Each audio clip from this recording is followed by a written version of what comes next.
criticism with any type of secure border policy always comes, well, you're not welcoming the stranger, as Jesus taught us to do.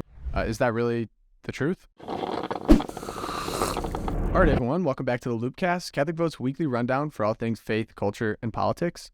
And this week, we decided to talk about what everyone's talking about. It's immigration. So many of you may have seen news hits here and there. You've seen crazy images at the border. The border's a mess. I think everyone kind of acknowledges that, but not many people know exactly why and why everyone's talking about it this week. And it has to do with something called Title 42. So Erica, I know you did a lot of research on this.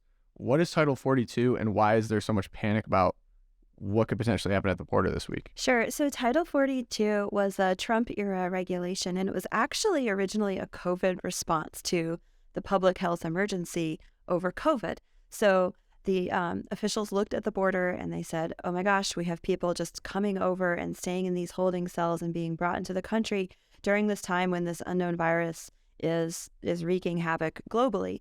So what the Trump administration did with Title 42 is they gave the authority to Border Patrol agents and to those working at border stations to immediately expel incoming migrants back into Mexico.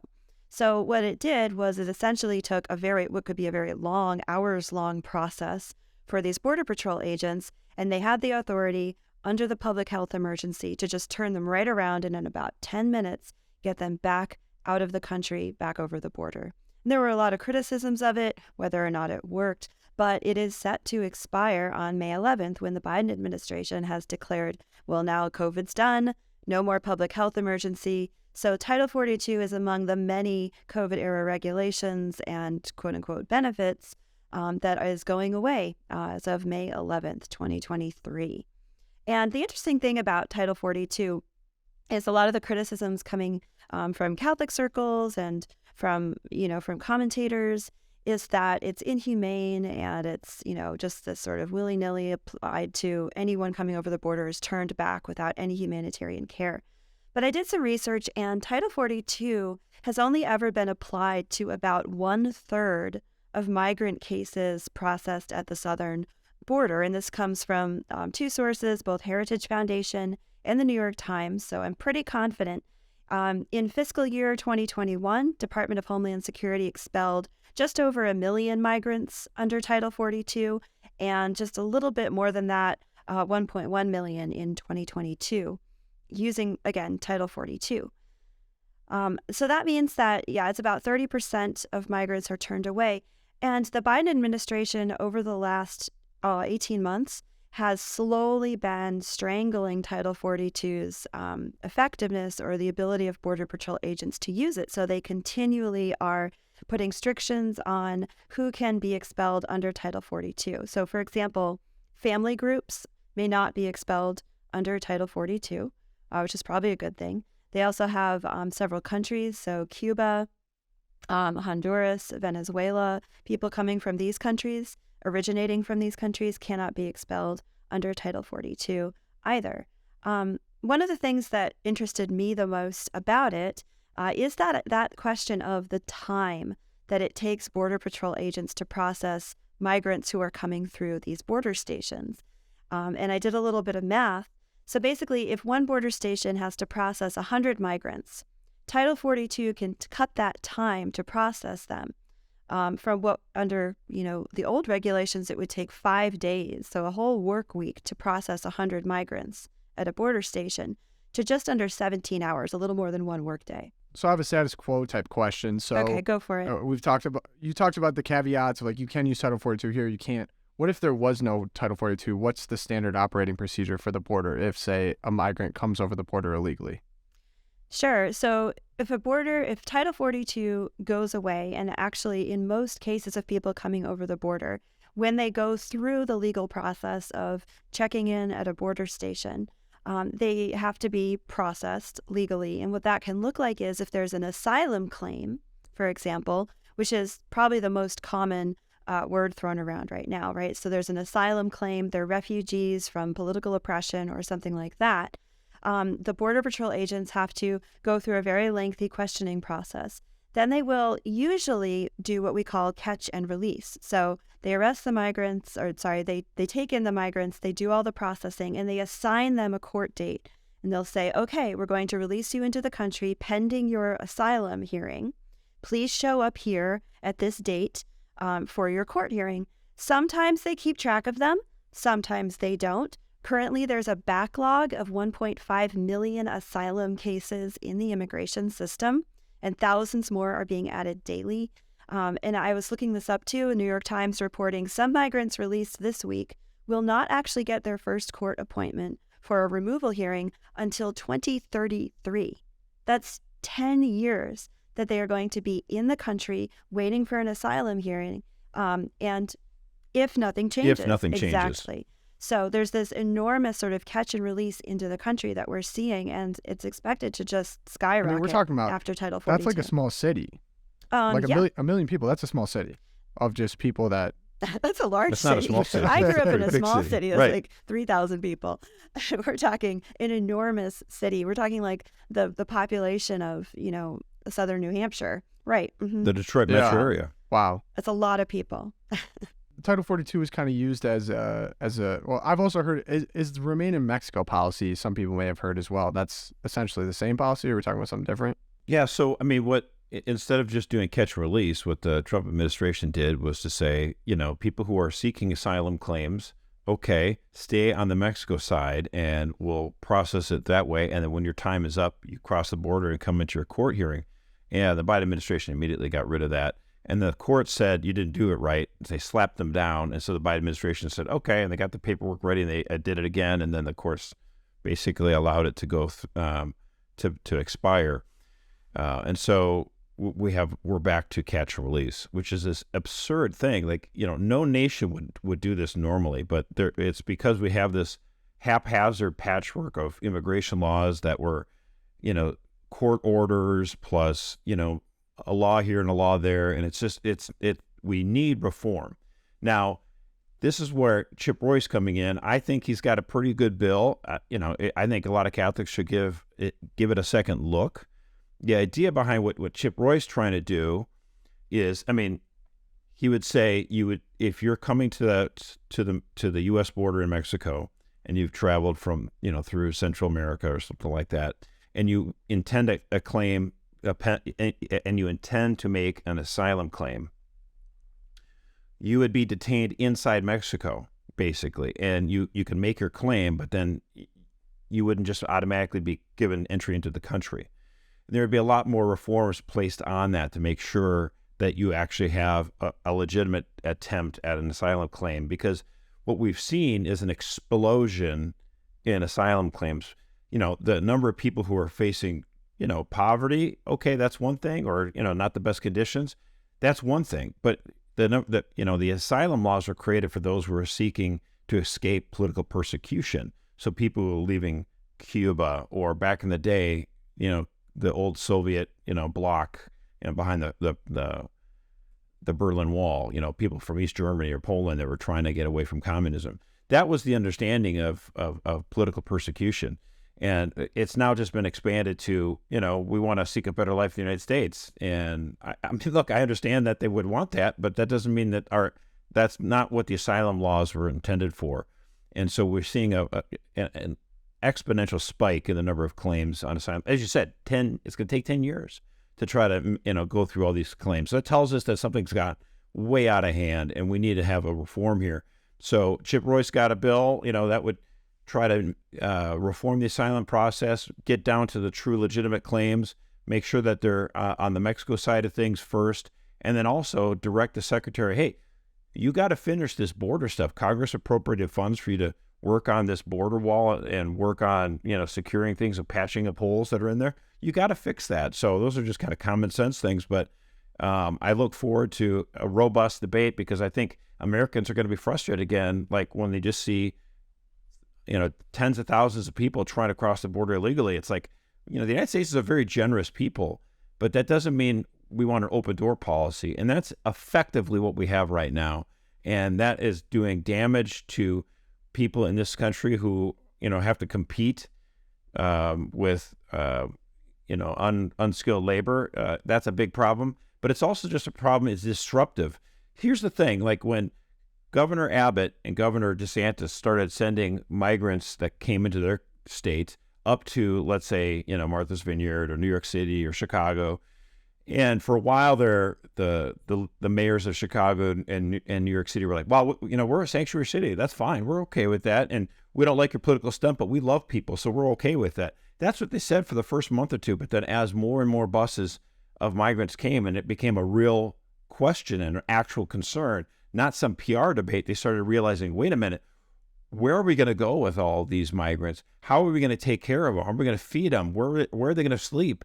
And they started saying, the mayors now of New York City and Chicago are saying, we can't take any more. Stop sending them more migrants to us. And it's like, well, suddenly now you care about this problem. But the people in Texas, in Arizona, California, and the surrounding states even, like Colorado and that kind of stuff, have had to deal with this for a long time. Well, and you've this totally week ignored alone, the problem. Mayor Eric Adams in New York, he said, I'm going to start busing migrants from New York City, where they're staying in. Over 100 hotels have been requisitioned by the government and are housing these migrants. So we have too many. The hotels are full. We can't force any more to take illegal immigrants while they're waiting for asylum hearings. So we're going to start busing them out to Orange County, Westchester County. And you can bet the mayors of those cities got right on him and said, oh, no, we don't want them.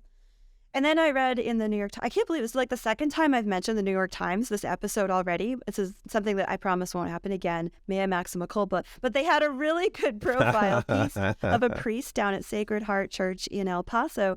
And he was interviewed by the reporter. He was talking about how, 2 months ago, he would maybe have a dozen migrants come through a week. And they would want to sleep on the pews or in the courtyard just for some shelter and get some food. And of course, the Catholic Church is caring for them and trying to help them. But in the last 2 weeks, he says it's been thousands. It was just like the floodgates were opened with the people know Title 42 is expiring. They don't see any movement from the Biden administration to put anything in its place. And they know Congress will take a long time. Like, I appreciate Chip Roy's bill. I think it's got some great ideas in it, but it takes time. Robust debate in Congress and Congress taking action takes time. And people coming to the country are willing to bet on that. But this priest was describing there are people in tent cities all over the streets and the sidewalks of his city outside his church. They don't have enough food to give them. And just listening to his deep desire to help them, but also the acknowledgement that, look, the system has utterly failed, not only the American people, but also these migrants who have come across, these families. Yeah, and I want to touch on that too, because I think criticism with any type of secure border policy always comes, well, you're not welcoming the stranger as Jesus taught us to do, and you're not allowing charitable agencies to take care of people at the border. You're kind of leaving them out to dry. What would you have to say back to that type of criticism? It happens all the time. Seamless garment type Catholics love saying it. Is that really the truth to you? No, I mean, I think that there has been a lot of criticism from Catholic organizations of bills like Chip Roy saying, okay, well, yeah, you're not welcoming the stranger. We need to be. I think that it's a false dichotomy to say that Catholics have to decide between protecting their own country and respecting the Constitution and welcoming the stranger. It's sort of like the easy out. It's the answer. Well, I don't have to think too hard about just saying, okay, open borders, everybody come on over, no problem. That's an easy out, and it's also it's a dereliction of duty to the people in your own country. The idea of sovereign countries and sovereign borders is part of Catholic social teaching as well. The idea that particular communities and particular nations have their own particular goods to be preserved. That is a deep, deep part of Judeo-Christian morality. And so we have to do the hard work of how can we do both? How can we have a system where we are welcoming those who need refuge and serving them? How can we help people remain in their own countries without enabling corrupt governments? How can we help them in those ways? Like, let's have some creative discussion and robust discussion about this instead of just like, you're either all one or all the other. You don't want migrants, you're evil. You don't want, you hate Americans, you're evil, right? So that's my take on it. Yeah, well, I feel like in the 60s, 70s, 80s, even into the 90s, the Americans were like kind of okay a little bit. They didn't want complete recklessness at the border, but we would no one was really opposed to people that would help migrants as they cross the border, like get food and shelter. It's just that we don't want it, like, look, a lot of the border is, like parts of Arizona, it's desert. It's not like safe. And so the point is, if you have a system of legal migration where you say, we're going to allow this many people and we're going to secure the rest of the border, that means it's less dangerous. You're not trying to cross into the country in parts, like deserted areas. And you're also not incentivizing coyotes, these nasty people, these gangs in Mexico that make money by smuggling men, women, and children. And children are used as a way to, the United States feels really guilty about when family separation. So then it's more valuable to have minors. So then minors cross the border, then they come back through and they go again, they go cross again. And then these young girls and ladies are routinely sexually abused by these coyotes. And so it's like, why would we want the current system? Like, in fact, what we should try to do is have a more secure border, have a legal process, and have an understanding of who is crossing who and when and how many. And I say this quote here, can borders be controlled? Yes, each country has a right to control its borders, who enters and who leaves. And countries that are in danger of terrorism or the like have more right to control them. That's Pope Francis. The fact is, the Catholic Church believes in sensible laws. And the fact is, we have to consider what the current system, which is basically no border, right? It's a lawless system, and coyotes are abusing it, and they're smuggling people up through Mexico into the United States. That system is abusive. And it's also, once they get into this country, you have a system where people, if they don't have documentation and they're here in this country illegally, they have to bid cheaper for their labor, right? And so they'll go to a construction site and say, I know you normally pay people, let's say, $25 an hour. I'll do it for $17 because, you'll save money. You're not going to pay taxes because I'm illegal, and they do this kind of stuff. So there's an underhanded market. Did you see what happened in Florida last week? Classic example, they finally passed E-Verify, where you have to verify each and every individual working in for every company. And so this guy gets on there, someone recorded it. This guy's on this construction site in Miami. He says, I'm sorry, if you don't have documentation, we can't hire you anymore. And so like the bleeding heart of us would say, oh, that's terrible. All those people, they're going to lose their income and they're going to lose their livelihood. And I'm thinking to myself, what we're trying to do is set up a system where employers can't exploit workers anymore, and they have to actually pay them a living wage. That's what we want. Okay? That's the system we want. The current system prevents that. So Florida, they're trying to say, we're going to actually make sure that employers aren't hiring illegal workers in order to undercut the wages, a living wage. That's abuse in itself. So I applaud Florida for doing that. I agree. And the craziest thing to me is that Mayorkas still has a job. It's unbelievable to me that he's not impeached. He can go in front of Congress with a straight face. He's the Homeland Director of Homeland Security. Yeah, Director of Homeland Security, and he just looks at congressmen and tells them the border's secure and that everything's fine. And all the numbers, it's just like, it's like we live in a bizarre world. Right. It's crazy. Well, in his testimony, I think it was last week, he said they were asking him, to account for the surge in migrants when Title 42 expires. And he was just there's going to be a huge surge. And I believe DHS put out the numbers. We're going to go from between 7,000 and 9,000 migrant encounters at the border per day. Probably end of this week, we're looking at between 13,000 and 18,000 encounters per day at the southern border. Mayorkas is just like, that's probably going to happen. And it's because of the disinformation that is being spread to cartel and coyotes and smugglers. So he's blaming the surge in migrants on disinformation. And he goes, our border is not open. And after May 11th, it will still not be open. And again, like he's saying this immediately after confirming these numbers. You're just like, what planet are we rotating on here? Right. Like, anyway, facts don't care about your feelings, and he doesn't care about facts. You would think a federal government, right? You would think a federal government would be concerned about securing a border, a national border. In the interest of the nation.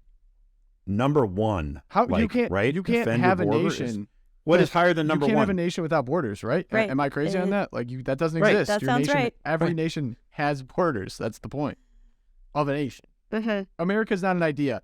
Josh, you hate this when people do this. They're like, America is this idea, and we're No, all no, no. American. I hate that And so it's like, much. no, America is a country with laws, with a constitution. That's should be serious about itself. Right. It might not be now, but Yeah. it's not an idea. And it's a place. part of- America. No, we have a federal government that doesn't protect the border, but then will go after people like Mark Hawk and arrest them And murder children protecting and murder his son. babies Mhm. at every turn. Yeah, actually, that's true. We have a defense department. What is the first order of business for any government is to provide a national defense, and so they don't take care of the border. And instead of focusing on a strong military that can, protect us from invaders, and they got drag queens in the Navy trying to recruit people to join the military, and then you have the Secretary of Defense using the military's budget to shuffle military women to different states so they can kill their babies. And it's like, they're doing this on purpose, guys. It's not. People are saying it's destroying the military. Actually, they're building a different kind of military. Well, that was chilling. That could be a Yikes. Did we just enter the Twilight Zone? We're only at 21 minutes. not yet. No. Yeah, but No, it's true. bonus material here. Erica actually got to. The Loopcast goes to the Senate. Erica actually got to speak to Tommy Tuberville, former Auburn coach, current freshman senator from Alabama, and they went into great detail on exactly what the Department of Defense is doing, how they're shuffling around for abortions, and what Senator Tuberville is doing to actually halt those abortions, standing on a hill. I just loved listening to his Southern It was drawl, awesome. but he also was very articulate, and just he knew it felt like he didn't need to address anything up. He's like, yep, this is what I'm doing because this is what I believe, and this is what I owe to the people of Alabama and the people of the country. Yep. It's Plain awesome. speaking. Oh, so It's awesome. So beautiful. when you're done with this one, go check that one out. We released it right before this one. Okay, so we move on, and actually a lot of this is related, unfortunately. So we had some more violence in our country earlier this week, specifically in Texas. 2 instances. One was a shooting in a mall, took the lives of 6 people. And then there was also a manslaughter with a car. Someone drove it into a crowd. And then also related as well in New York, we had a situation, a man named Jordan Neely, who was clearly, he was homeless, had mental issues, a long rap sheet, about 40 misdemeanors. I think he had a warrant out for his arrest. He was aggressive on a subway, and a ex-Marine took him out with a chokehold to restrain him, and unfortunately that caused the end of his life. And so we've seen a lot of protests in New York City because of that. Some people picking sides on that one. I think here at the Loopcast we have some insight into this. Just feels like it's just overwhelming. It feels like it keeps happening. It feels like there's no change. Who I guess rightfully receives the blame in this situation? Why have these things just seemingly accelerated? The use of guns for mass shootings is a 21st century problem. We have had the Second Amendment for 200 plus years. The Second Amendment did not create a problem in the 1700s, 1800s, really even into the 1900s. It really became a problem. It's not the Second Amendment that became a problem. I'm talking about the idea of mass shootings really started not that it never happened before, but it really definitely began not in in schools. 1999 Definitely with not in Columbine. schools. Well, I'm just saying, yeah, exactly. Columbine was 1999. I graduated from college then, and so I did not grow up at all, as kids nowadays are, concerned about violence in schools. I didn't. No one was concerned about mass shootings. I went through all my grade school, high school, college, and I don't remember any mass shootings. So the first one really was Columbine in 1999, and then it's been a problem ever since. Like, Oxford, Michigan. It wasn't that long ago here in my state. I know that's where you grew, where you grew up, Tom. And I think to myself, again, this is a 21st century problem. And why is it a 21st century problem? What happened? In other words, the left likes to say it's the guns. And it's like, well, we had guns for 200 years, and we didn't have problems of people deciding to take guns and just start randomly killing a bunch of people like it's a video game, okay? And I'm not blaming just video games. If the idea that you could diagnose one thing, like it's got to be this one thing, I'm always skeptical about that anyway, because usually a problem's got multiple layers. But I do say that it is an attack on the Judeo-Christian lifestyle, like not lifestyle, Judeo-Christian teachings. For this country was a Judeo-Christian country for 200 years. And in the last like 40 years, the left declared war on that. They said no prayer in public schools, no prayer in public life really at all. And culturally, it was disdain to express yourself. Like I remember growing up and people were like, is it okay to pray like at a restaurant in public? There's just this, this deep secularism against religious expression. And the left has been, celebrating, attacking religion and attacking morality. And you can't even pledge allegiance to the flag, which isn't a religious thing, but it's a thing that kind of tries to unite us behind at least some core values. And the left's like, no, you can't even do that.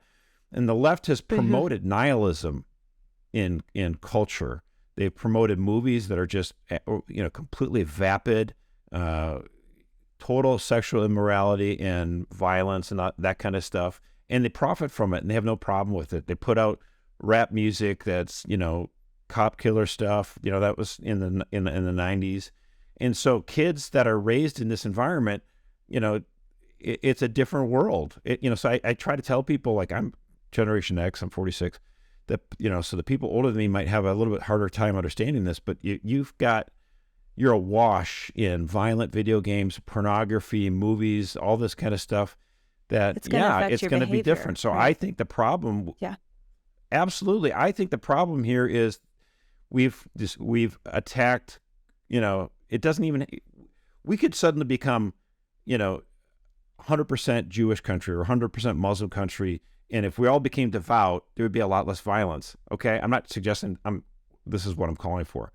The fact is we've been shoving this, anarchist, nasty, nihilist, worldview that on everybody. And, everyone's a commodity and there's no inherent dignity.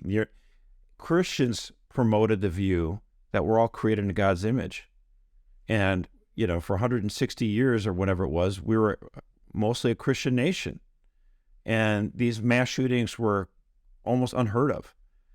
And we decided to depart from that, and we embraced this aggressive form of state-sponsored secularism. And suddenly, people are watching these horrible movies and acting them out in real life. And I think that the other piece is, yes, the Judeo-Christian tradition gave us the conviction and the truth that we're all created in God's image. It also gave us the principle of equal justice under the law for individuals, that as individuals we're responsible to the law. We answer to God as individuals. And what we saw from the left in the last 40 years is this rise of the group identity, that somehow belonging to certain groups absolves you of your individual behavior. And that's not some lofty philosophical concept that has no bearing on how people actually act out in the world. I mean, we saw this week there were multiple TikTok videos coming out from younger high school students of, a black boy beating up a white boy violently for using the N-word. The white boy is trying to apologize to him. He's saying, I made a mistake. And the black kid is yelling and yelling and yelling at him using the word, and then finally just lets him have it. And then we also saw this horrible case in Texas of 6-year-old boys essentially, raping a girl in their class while the teacher was present, and then the school trying to cover it up. But we see this sort of that this whole leftist message that if you belong to certain groups, you're not responsible for your behavior. It's actually your victims that are responsible for your behavior. So if you go and shoot someone up, it's because you were a victim first. And that kind of messaging that has really been on the rise. Mm-hmm. Nashville shooting comes to mind. Nashville shooting. Yeah, I mean, just to give you an example. So what you said in the subway thing in New York City. So 40 or 50 years ago, everyone would have sort of understood, well, someone who's screaming and yelling and flailing about and threatening to kill, hurt, or harm somebody on a subway train where you're kind of trapped, right? You can't just run up the stairs. You're in the train, and someone subdues that person and tries to get him on, this wild person under control, and unfortunately the person dies. Most people 40 years ago would have been like, it's a tragic accident, okay, and but I'm glad he stopped him. But now it's like a debate. Yeah. Now it's a debate. Like this guy, he murdered him. It's terrible. It's like, I mean, are you kidding me? For anyone who saw the video too, it's really crazy to me. People can even make arguments the other way, because there was one person on the chokehold, but then there was two other people helping to restrain, and then eventually the full video comes out on Twitter, and there's other people thanking him for doing what he's doing, telling him, okay, now position him this way so that he doesn't end up, choking on his tongue or whatever. Mm-hmm. There clearly was not this like vigilante racist aggression from someone choking him out. Like, it was obviously him protecting other people on the train from someone who has a violent past, who's clearly acted erratically, whatever. And it was unbelievable, if I could finish, that the treatment that this Jordan Neely has received in the media. There's this picture of him in front of Radio City looking like Michael Jackson, and everyone's like, this guy was a joy to the community, An yada artist. yada yada yada, like literally like making him look like a saint. I mean, it reminds me of how they treated George Floyd as well, and rest in peace to both of them. I pray for the repose of their soul. But the point, it's so obvious to me, why is there not a glowing profile of this brave Marine who protected all these people? And it's because there's an agenda behind it. You could do the same thing and reward him for what he did, but instead they're trying to turn this guy into some kind of saint, some kind of martyr, trying to rile people up to go and protest. That's wrong to me. Al Sharpton came out and he starts lecturing, famous race lecturing baiter, the public. He goes, we can't have vigilante justice. We can't allow people, to get up if there's danger. We can't have them taking the law into their own hands. Well, Al Sharpton was more than happy to allow people during the George Floyd riots in 2020 to take the law into their own hands and to seek restitution for hundreds of years of oppression on their own without any regard for the law. So yeah, it's just part of painting a false picture of what went on that day in the subway. That's why I think when we get discouraged, we have to look at each of these instances on its own merits, look at the actions of the people involved on their own merits according to the facts as we understand them, and not get caught up in these massive narratives of, oh my gosh, vigilante justice. It's so frustrating. That's why Twitter, seriously, God bless Twitter, because so much, like, the actual full footage came out on Twitter. You wouldn't find it on the New York Times. No offense. I know you're in love with the New York Times, Erica, but no, I know this. It's good that we have. It's good that we have social media so we can spread, the truth on certain circumstances like this. But it only goes so far, because we still have the mainstream left-wing media, response. And so if you asked like 100 people randomly and polled them and said, hey, Kyle Rittenhouse, remember that guy? He's like 18 years old, and he went to Kenosha, Wisconsin. He said he was going to defend businesses, and he shot two people. Do you remember that? And if you ask people, they're like, oh yeah, he shot two black kids, because that's how the media kept trying to represent it. They kept leading you to think that that's what he did. And it wasn't two black kids. It was two white guys, and they were trying to shoot him. They were actually trying to kill him. One turned out to be a pedophile, by the way. And it just so happens that a pedophile was an Antifa member. Crazy. But the thing is, not that when you look at race relations in this country, it was like, it's hard to, again, just like with the nihilism of like the school shootings and stuff like that, like it was better in 1995 than it is now. Okay. And it is on race too. Like, there were hiccups, okay? There were massive problems. I mean, Rodney King happened in 1991. I'm not blind to this stuff, okay? I get it. But in the 1990s as a whole, it was a lot better than it is right now in race relations. And it's not just this white guy saying it. Blacks in the 90s said race relations was, what do you think race relations? They thought of it as better than they do now. And Erica, you brought this up, this clip from 2 years ago, Mary Eberstadt, where she said that to humanize us all, the clear part is that people feel like they don't have communities. And this nihilistic philosophy has killed a lot of communities that people maybe had before. So say, for example, their church community, their family. Think about the attack on the family over the past couple of years. Divorces, LGBTQ movement, isolating kids with that. So people just feel like they don't have community. Right. Yeah. I love the way she put it because this was on it's called Trigonometry, great podcast. I really enjoy it. Little salty language, fair warning, but I'll put the clip in the show notes. But they were asking her, okay, what's wrong with the West? And is it feminism? Is it this ideology? Is it racism? And she said, no, I think it's much more primal than that. It's that we have a generation of people who as children were unable to form healthy attachments. And like you were saying, they don't have a good father relationship. They don't have a family to fall back on, when things get rough. And I think, pinpointing it to all of these people who run people over, they shoot up homes, they overdose on drugs, the rise in antidepressants, all of this. When we see that, we have to realize that for every person who does that, there's some hole in their life that the left was able to get in there, kind of like Satan, right? I mean, there's a hole in their life. There's a void where there should be a healthy relationship, be it with God, be it with a parent, be it with siblings. And it's empty and it has to be filled. And so I think the left's message of nihilism and there's no purpose fills that hole. And that's why we see this. Who has been in charge of literally every institution for the past however many years?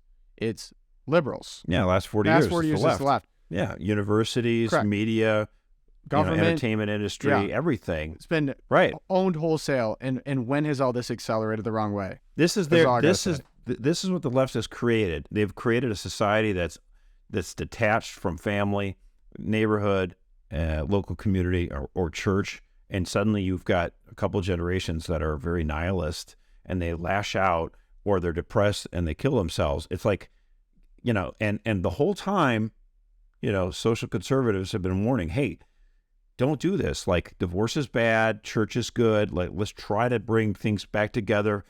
We need fathers, all this stuff. Abortion is horrible, pornography bad.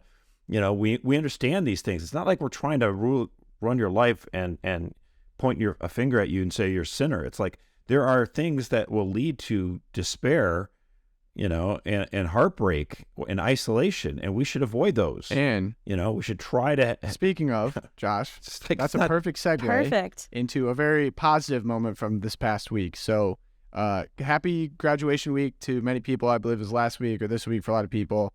Congrats on a lot of hard work. If you're graduating, that's a big accomplishment.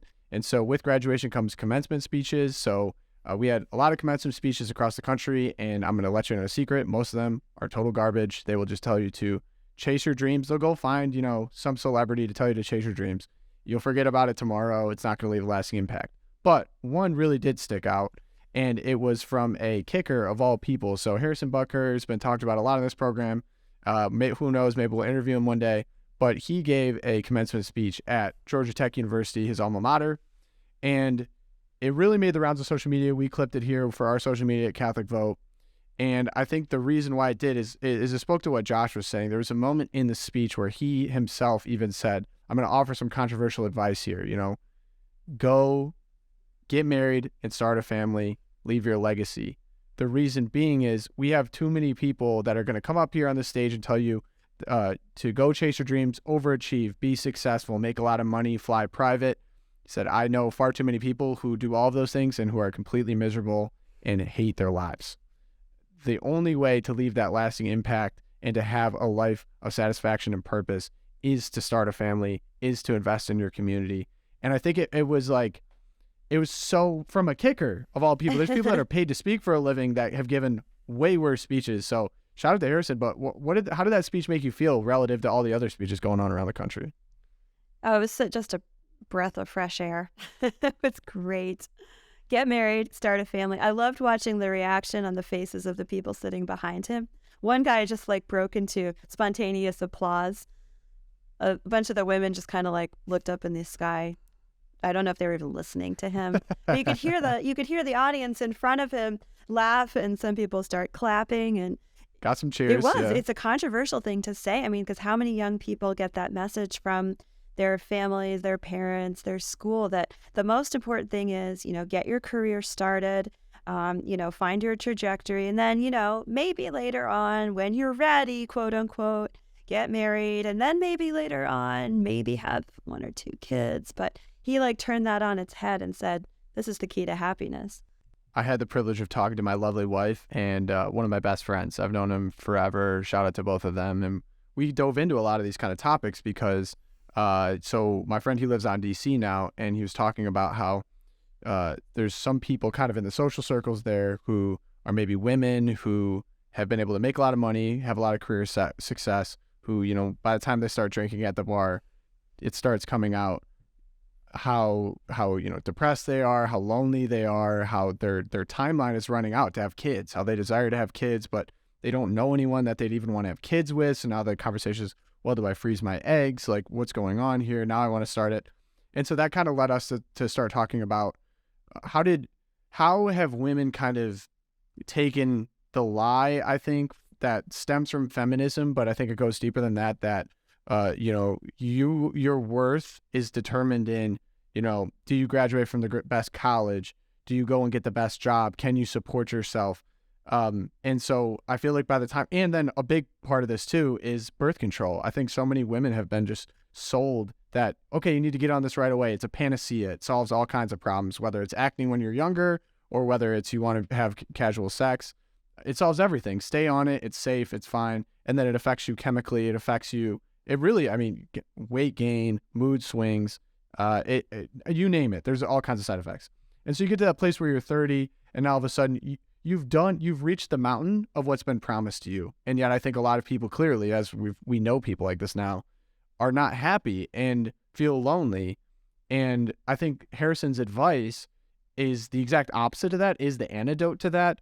If you start off by prioritizing your vocation or searching for that vocation or for getting further down the path of vocation sooner, your vocation isn't to work in a cubicle for I'm just going to pop the bubble there. No one's vocation is to work in a cubicle farm, to make a lot of money to drive around a Benz or whatever.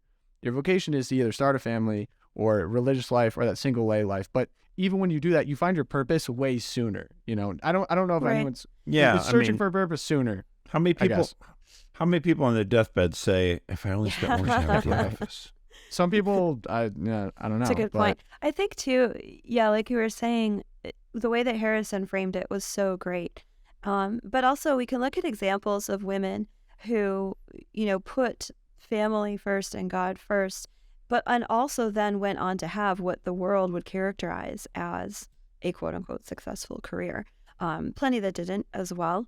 But so for example, I think of Amy Coney Barrett. She has 7 children, including a child with Down syndrome.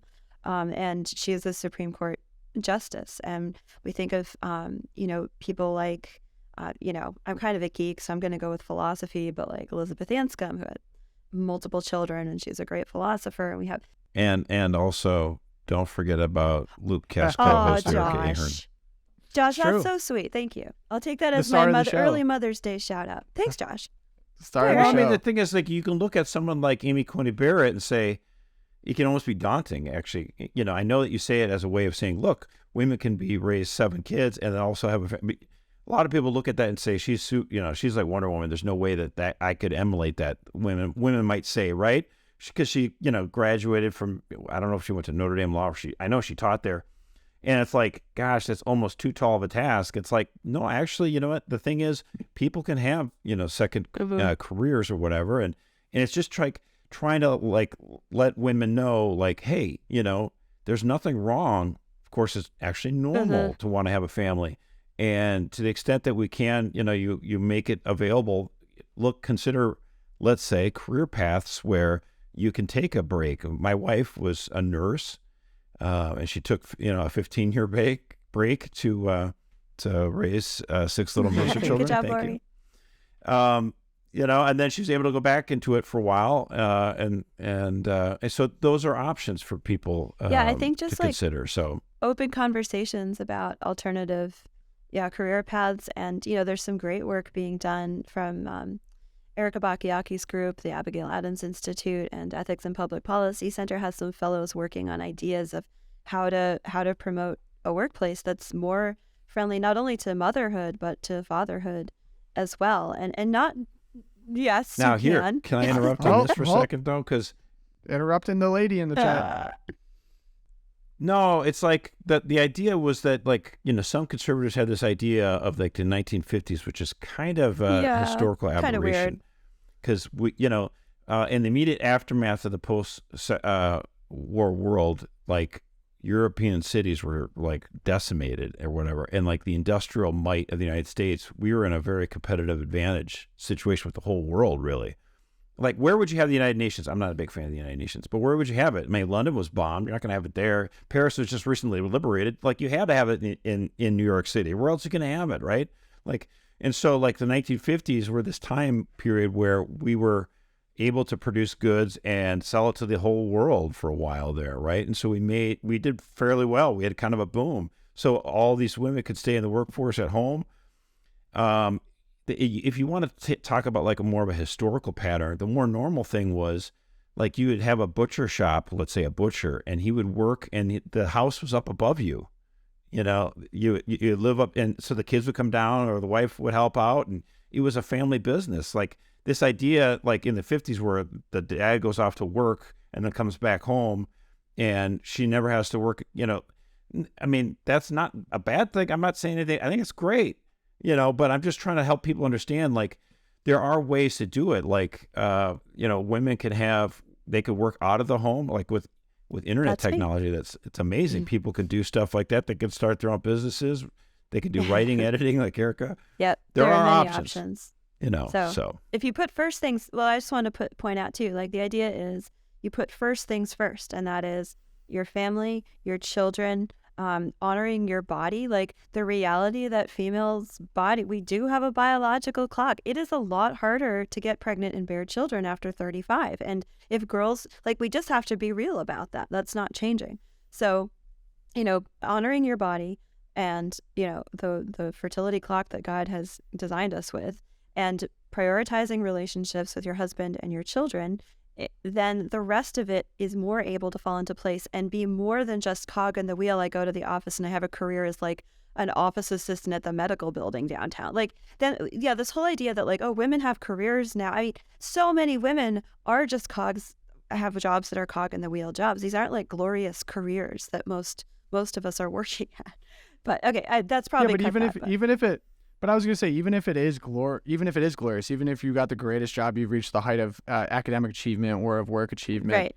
If you're outsourcing the most important things in your life, aka your relationships, say to your spouse or to your kids, if you're outsourcing the education or upbringing of your children, or even having kids in general, that's not a thing that a healthy society does, because a healthy society can't continue unless they have strong families and kids. Right, which is why it drives me crazy when people are like, oh, the left is so much better about maternity leave and paternity leave. And no, that's not what's going on with these policies being, we're going to have universal daycare so women can get back to work.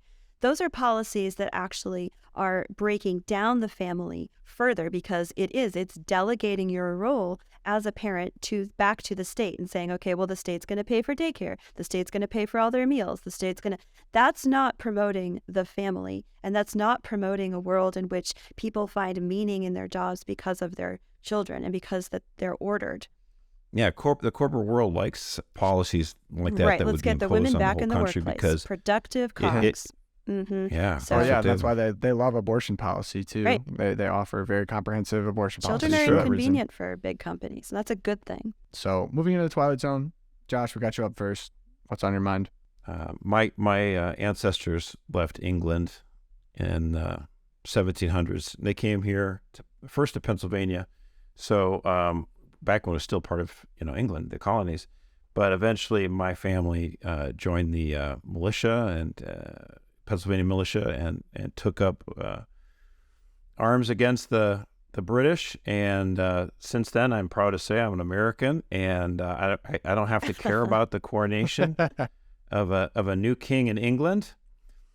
But I did find it interesting that John Kerry, the former presidential candidate for the Democrats back in 2004, pro-abortion, so-called Catholic, he was over there at the coronation. That's fine if he wants to go. But on his suit coat, he was wearing a whole bunch of his Vietnam War medals. Now, for those of you who are Tom Bagasic age or younger might not remember this, but young John Kerry protested the Vietnam War after he got back home, and the media loved it because he was a Vietnam veteran who hated the war, and he took his medals and he threw them at the White House. Very dramatic. Right. And to protest the war, trashing his medals, and listen, at the end of the day, someone made the good point that, Jeff Jacoby writing for the Boston Globe, this is back in 2004, he goes, not one voter in 100 would vote against Kerry for trashing his Vietnam War medals at Capitol Hill demonstration. Sorry, I thought it was at the White House. When he was 27 years old. What he did with his combat declarations in 1971 has no bearing on whether or not he's fit to be president today.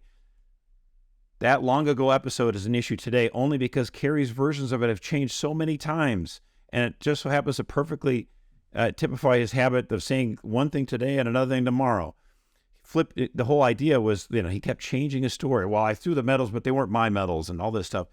And it's just like now, and there he is with the medals, at the coronation. So it just, to me, it's just like, it would almost have been more honest if you just said, no, I would never want to wear these medals because I thought the war was unjustified. But it's like, so he wants his cake, he wants to eat it too. The guy just drives me absolutely crazy. So I just want to call him out for that. It's just a bunch of baloney. That's my number one. Ooh, I got two things. Double dipping. For the Twilight Zone. So, many of you have already heard this now. Tucker Carlson went to Twitter and he said, hey, look, I'm going to go right here and I'm going to start a new media channel through Twitter. And that's kind of interesting. I think it's kind of an exciting thing to think about. Like, I guess you could subscribe. They're adding this new feature on Twitter where you can subscribe. And Twitter's going to say, Elon Musk said, we're not going to get any money for the first 12 months. Let all these people add their Twitter shows or whatever. And it will only take 10 or 20% after that or something like that, which I thought was kind of reasonable. So he announced he's going to do this. Well, what's the Twilight Zone? But the leftist media totally freaks out, right? Like, they don't want him on Fox News, right? But then when he decides, okay, fine, I won't go on Fox News. I won't have that big perch. I'll just go straight to Twitter, straight to the people. And so they're talking about this on MSNBC, and they bring in the old CNN guy, Brian Stelter, and they're like, well, what do you make of this? He goes, will anybody be able to police what Carlson says? Or is this the point? Is it just a free-for-all? Yeah, that's the point. I just absolutely love this. Like, people are exercising their First Amendment right to free speech without being policed.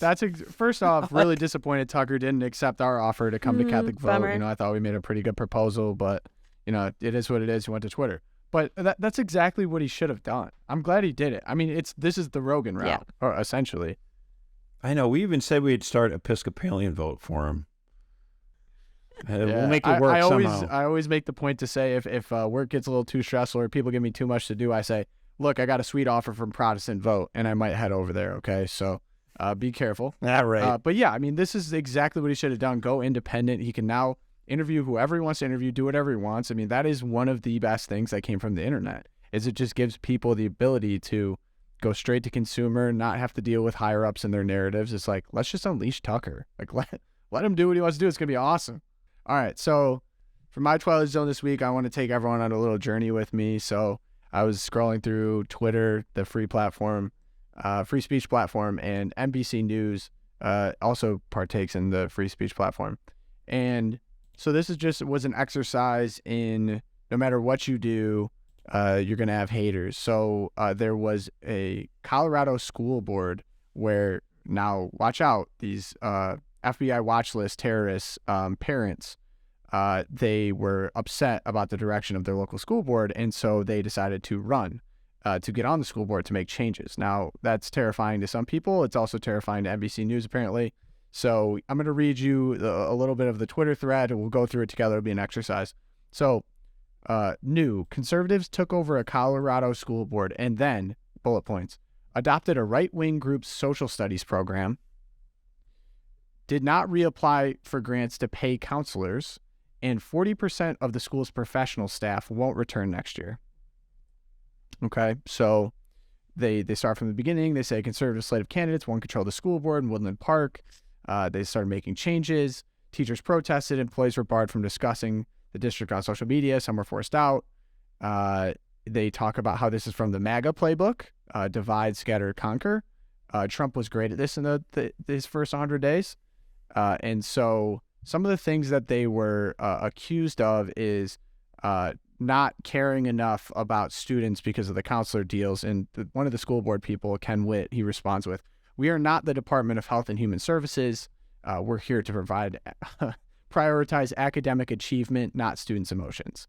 Now, they're writing this in horror, but just reading that out loud makes me laugh because that's what I thought schools were about. So they continue with the hit piece here. The grant for the students, or the district's mental health professionals, didn't get reapplied. They're upset about that. There's going to be so many unforeseen consequences. And so if you just take to the comments on this, this one really made me smile. We got, okay, got it. Now, where's the bad news? Someone said, congrats on the hat trick. The little Marxist gender bender teachers are upset. Poor thing. So I don't think they got the response they were hoping for on Twitter, because on Twitter you can actually express what you really think, which is unfortunate. But I think this just really went to show me, there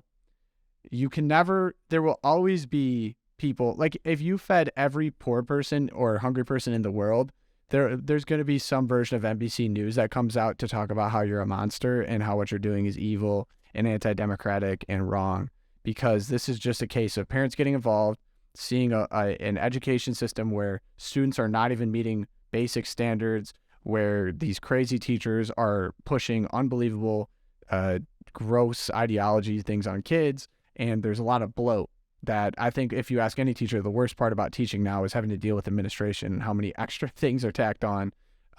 So running schools like a business and wanting to achieve academic excellence is now considered right-wing. Yeah, just get back to what academics, education right. is. Right. It doesn't have to. What is right-wing social studies? Right-wing social studies? I think they're referring to when I saw that, I was like, Hillsdale. oh, so teaching like, yeah, when you're talking about, I don't know, the Founding Fathers and the Federalist Papers, is that right-wing these days? I can't even keep up. Well, I think Jeremy don't know what Tate it on is. Twitter, he had a shout out to Jeremy. He had a comment. He was like, oh no, now they will be reading people like Plato, Aristotle, Chesterton, and Maya Angelou. Like, it's just like listing the authors. Yeah, that, wait, they're not going to, they're not going to read genderqueer? Critical What? race theory Yeah. is not, yeah, what? Also, Twitter adventures for Tom Pogasic. I did get blocked by Father James Martin this past week, and I was met with a lot of congratulations from the staff here at CatholicVote, from the community. So what got me banned was he was talking about how Fordham brought a black queer priest to come speak to the students about the queer experience, a much different message than Harrison Butker. And so coworker here made a meme that I thought was pretty funny. And so I said that Father James Martin is the final boss of Catholic intersectionality, shared the meme, and I no longer can see Father James Martin's tweets. So if you're listening, Father James Martin, which you might be. Yeah, he loves Catholic I mean, vote. no ill will. I just thought it was pretty funny, so you can unblock me so we can get back into a dialogue.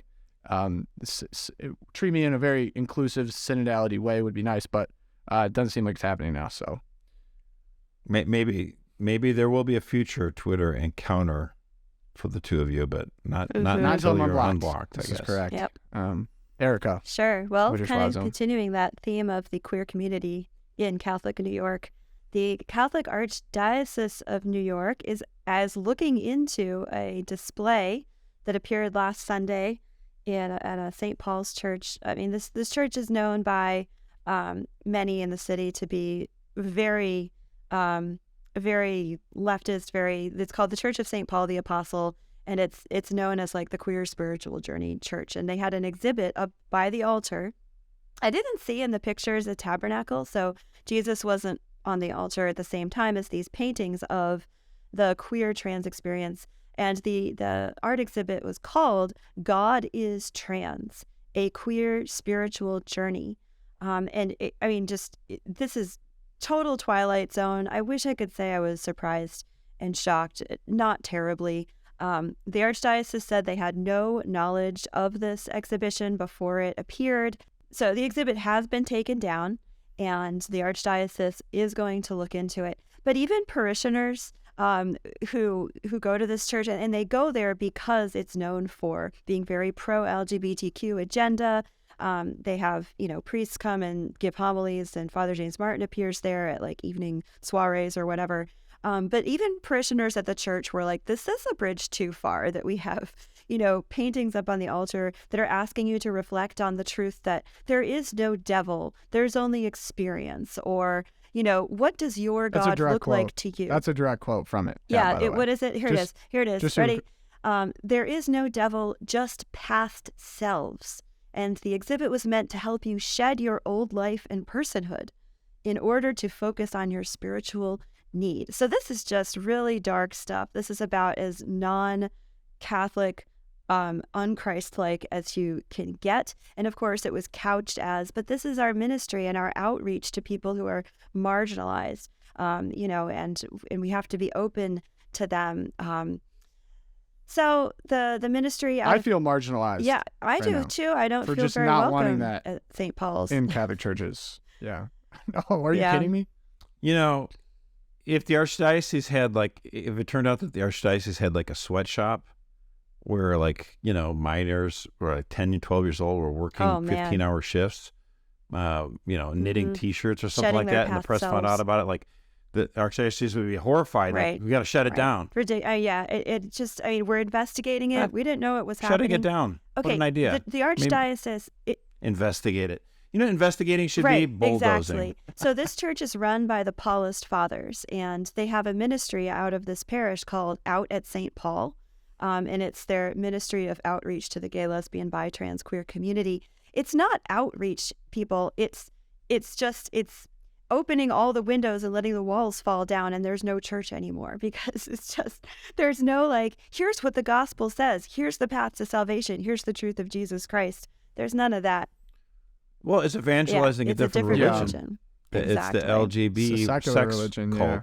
But Pope Francis, though, did make sure to take the time not to condemn this, but rather to call the Latin Mass people that they have a nostalgic disease, is the direct quote. So yeah, that was rough. And that was interesting. at a talk that he gave to a group of Jesuits while he was in Hungary. And I loved, I think it was... Okay, but it is important for the Pope to try to evangelize to non-Catholics. He was really so out I'm there on glad the he margins spoke with to the the Jesuit Jesuits. fathers. Good job. Josh, you're not going to help me get unblocked by Father James Martin, okay? We got to stop with the Jesuit jokes. I think it was Father... I need to get back in good terms. I think it was Father Dwight Longenecker. He had a comment on that. So Pope Francis is like, we had to stop the nostalgia disease. And Father Dwight Longenecker on Twitter, he goes, the only nostalgia I'm terrified of in the church is nostalgia for the 1970s. For real. Bon, bon, Boom, boom, boom. That's great. Good job. Yeah.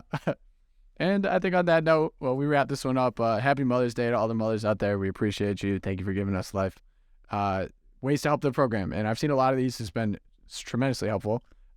Reviews. So you can leave us a review specifically on Apple Podcasts, Spotify, anywhere you get your podcast, really. Leave us some comments if you were watching this on YouTube.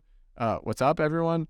We love seeing you guys on the YouTube. We have a lot of great content there. So if you could subscribe, drop us a comment, like the video, that would be really helpful as well. For bonus material this week, like we mentioned earlier in the episode, we talked to Senator Tuberville. It's not Tuberville, Tuberville. Erica did a great job with that interview. It was talking about how the Department of Defense is handling abortions in the military and how he's kind of stopping that. So head right over to that one if you want more Loopcast. If not, we'll see you next week on Thursday. Looking forward to it. Have a great week, guys. Bye.